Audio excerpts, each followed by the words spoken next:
Eu já comentei um pouquinho com vocês disso, mas uns detalhes adicionais dentro dessas discussões. Por que a gente colocou essas discussões de autópsias para vocês? Porque a autópsia ela tem uma série de importâncias na medicina hoje.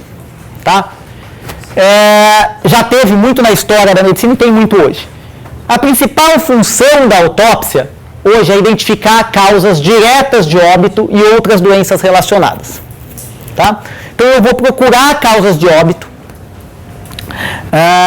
para tentar entender o que aconteceu com aquele indivíduo e também fazer a declaração de óbito dele. Muitas pessoas, quando estão no hospital, a gente não sabe do que elas morreram e a gente quer saber do que elas morreram para assinar uma declaração de óbito. Então, às vezes você precisa fazer autópsia. Essa é uma das funções. A principal função assistencial, talvez, mas ela tem outras. Como, por exemplo, o aprendizado médico e desenvolvimento científico. Muitos dos avanços da medicina vieram a partir dos estudos iniciais anatômicos lá da época do Renascimento, né? Isso abriu a porteira para uma série de outros estudos, pesquisas, entendimento e compreensão das doenças e, consequentemente, a possibilidade de terapêutica. Outra coisa, identificar as nossas próprias falhas. Isso é fundamental, gente. A gente, dentro da medicina, a gente acaba tendo aquela aura de que o médico é o cara que vai salvar tudo, que vai resolver a parada. Infelizmente, a teoria na prática é outra. Né? A gente tem limitações dentro da medicina e a gente tem limitações humanas nossas. Né? Isso faz com que a gente erre. Todo mundo erra, todo mundo come bola. Todo mundo que está aqui vai comer uma bola na vida. Pode não perceber que comeu a bola, mas vai comer. Porque é humano. E ninguém aqui que eu saiba é sobre-humano. Né? Se alguém for ET aí só tiver com uma carapaça de pele, tudo bem, mas não é a situação. Então, uma das formas principais de aprender é aprender com esses erros. Porque o cara que não aprende com os erros continua errando, achando que está acertando. Tá? Então, uma das coisas mais importantes da medicina é você saber que você tem limitação. Quando você souber, quando você estiver consciente das suas limitações e das limitações da medicina como um todo, isso vai gerar em você, em uma série de situações, dúvidas. E as dúvidas na medicina, em geral, são boas. É óbvio que o cara que só tem dúvida não é uma boa, mas também o cara que está sempre certo de tudo tem chances muito maiores de fazer cagada. Tá? Então, tem algumas situações que mostram, vocês vão passar por isso, e é interessante para a gente aprender com as nossas próprias falhas, porque é que você erra e você vê que você errou, isso serve para autópsia, mas serve para uma série de outras coisas, você aprende melhor. Controle de qualidade do serviço de saúde. É fundamental para qualquer um que é gestor dentro do sistema de saúde, seja o gestor de um hospital, ou você coordenando a sua UBS, ou o seu serviço, ou o seu consultório, saber se está tudo bem, quer dizer, se aqueles procedimentos cirúrgicos que você faz estão adequados, se o tempo cirúrgico está bom, se o número de diagnósticos, de discrepâncias diagnósticas está baixo, tá? Então, eu preciso saber se o meu serviço é bom ou não, e o controle de qualidade, a autópsia ajuda muito no controle de qualidade, principalmente de procedimentos. Vamos lá, todo mundo entuba, todo mundo passa um monte de catéter. Quantos acidentes de catéter a gente tem? A gente consegue saber na autópsia aqui quantos chegaram com lesão relacionada a acidente por passagem de catéter e quantos desses foram fatais ou não. Felizmente é a minoria, mas tem uma cacetada. A outra coisa é correlacionar patogênese e alterações morfológicas, isso que eu falei, de uma forma não segmentada. A maioria das áreas, vocês vão aprender nessa faculdade a separar o ser humano em pedaços. Então o ser humano vira um pulmão uma hora, depois ele vira um coração, aí ele vira um fígado, aí ele vira um intestino, tem horas que ele vira a unha do pé, tem horas que ele vira o olho. Mas é mais que isso, e as doenças são interrelacionadas, né?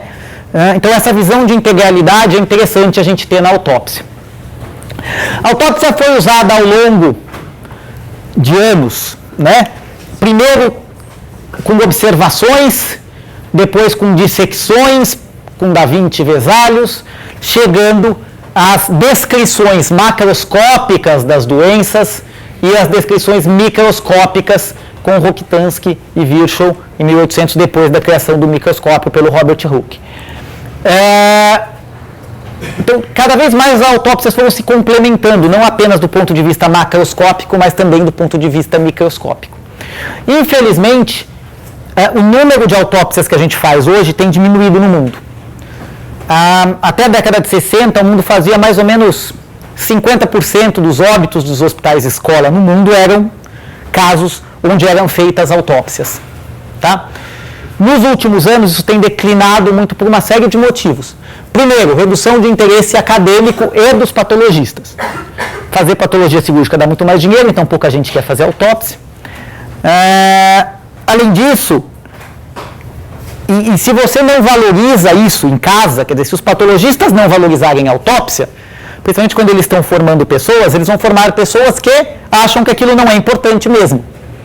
E não vão pedir. E aí você gera um ciclo vicioso. Tá?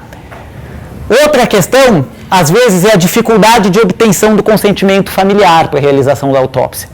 Aqui na faculdade a gente não tem tanto problema assim. Às vezes tem mais é mais difícil você convencer o médico a falar com a família para pedir autópsia do que convencer a própria família a deixar fazer autópsia. Tá? Então, o fator limitante em geral nosso é os médicos, diferente de alguns outros países na Europa, nos Estados Unidos e na América do Norte, que tem isso um pouco mais forte. Outra coisa é a judicialização médica. Para que eu vou mandar para autópsia um caso para os caras descobrirem uma cagada que eu fiz e me processarem por erro médico? Tá? Então, você cria uma situação que, para se defender, o indivíduo deixa de crescer ou deixa de aprender. Felizmente, no Brasil, isso ainda acontece em poucos casos, né? Mas nos Estados Unidos isso é uma desgraça. E a outra coisa são os avanços das técnicas de imagem. Existe uma aura de que, como eu consigo fazer tomografia e ressonância e quase ver o corpo por métodos de imagem, eu não preciso mais fazer autópsia, certo? Totalmente errado. Tem um cara que chama Goldman, ele fez, na época, entre 60 e 80, um trabalho para comparar discrepâncias entre condutas e achados clínicos e autópsia. Quer dizer, em quantas situações os clínicos, cirurgiões, enfim, não diagnosticaram uma alteração que foi achada na autópsia e que, se fosse diagnosticada, podia ser tratada e o indivíduo não teria morrido. Esse percentual variava entre 25% e 30%. Esse trabalho foi repetido em 2002. A gente fez esse trabalho também aqui na faculdade, no final da década passada, um pouco antes de 2010. O resultado estava perto de 2010. E o percentual de discrepâncias? Igual, 25%. Quer dizer, não mudou. Por que não mudou se a gente consegue ver tanto? Porque o problema não está em você ter o exame que te mostre. O problema da discrepância está no cara que pensa no diagnóstico. Se eu tenho um paciente que morreu de tromboembolismo pulmonar e o indivíduo não tem exame para ver tromboembolismo pulmonar, tem. Mas se o cara não pensou, ele não pediu o exame. Se ele não pediu o exame, a discrepância continua aí. Tá? Então, é meio falácia esse negócio que o avanço das técnicas de imagem resolve o problema das discrepâncias diagnósticas, porque o problema da discrepância não está na limitação de método diagnóstico, muitas vezes. Às vezes ela está na limitação do raciocínio clínico do indivíduo. Diferente do resto do mundo, que hoje faz mais ou menos 5 a 7% dos casos, autópsia de 5 a 7% dos casos de óbitos dos seus hospitais de escola, O HC que já chegou a fazer 80, hoje faz 30. Também teve uma diminuição, mas não foi uma diminuição tão drástica. A gente não chegou a números tão pequenos. Hoje a gente faz no HC mais ou menos 700 autópsias por ano, que são mais ou menos 2 por dia aí. Dos 2.000 e tantos óbitos que a gente tem, 2.900, 3.000 óbitos.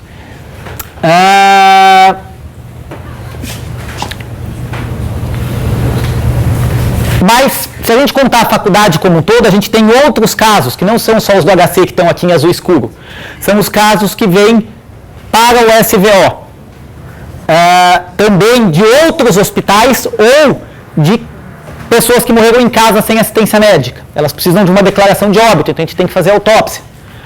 Isso faz com que a gente faça, por ano, mais ou menos 15.000 autópsias. São 40 autópsias por dia feitas nesta faculdade. Tá? É um número maior do que se faz por ano em muito hospital pelo resto do mundo. Esse é o maior centro de autópsias do mundo. O segundo maior centro de autópsias do mundo, que integra autópsias clínicas e autópsias médico-legais, está na Alemanha, que faz pouco mais de 6.000. Tá? Menos da metade. Então, isso aqui não é algo para ser desprezado, pelo contrário, é uma das coisas que a gente tem de maior valor agregado, de maior potencial de ensino e pesquisa nessa faculdade, é a autópsia. Tá? Obviamente, ela precisa ser, esse potencial precisa ser capitalizado para ensino. Até 93 o curso de patologia geral não tinha autópsias. Elas foram introduzidas em 1994 e até 2002 elas eram atividades opcionais. Eu estava na faculdade aqui em 98 na patologia geral, onde vocês estão sentados hoje, e a gente ia com o pepino no almoço ou no fim do dia para ver a autópsia lá, porque na minha época não tinha janela, não tinha verde no currículo. Nem as poucas que vocês têm hoje tinha na minha época, optativa nem pensar.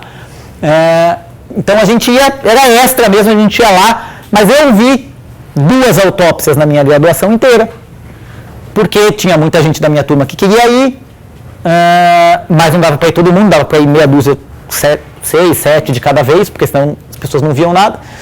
E aí em 2003,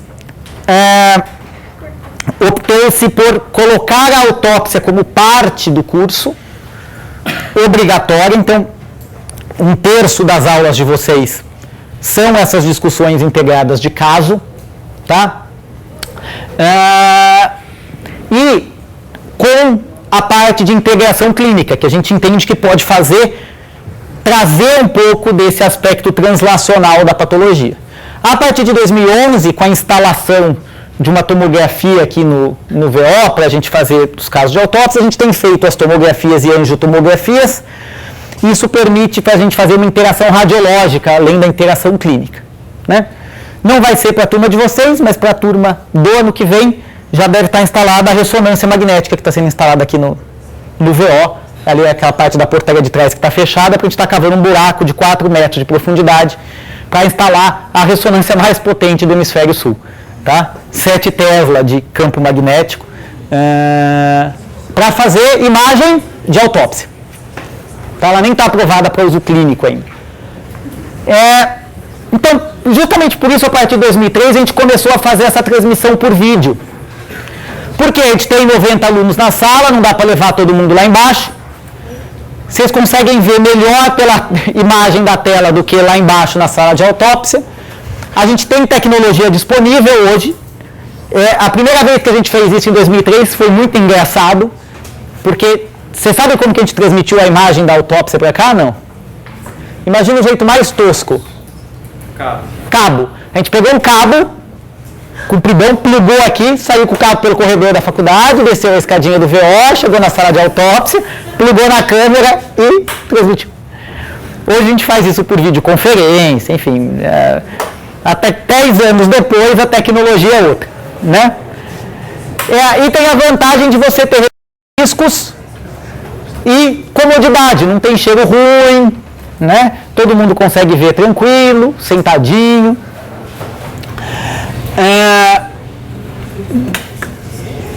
Dúvidas?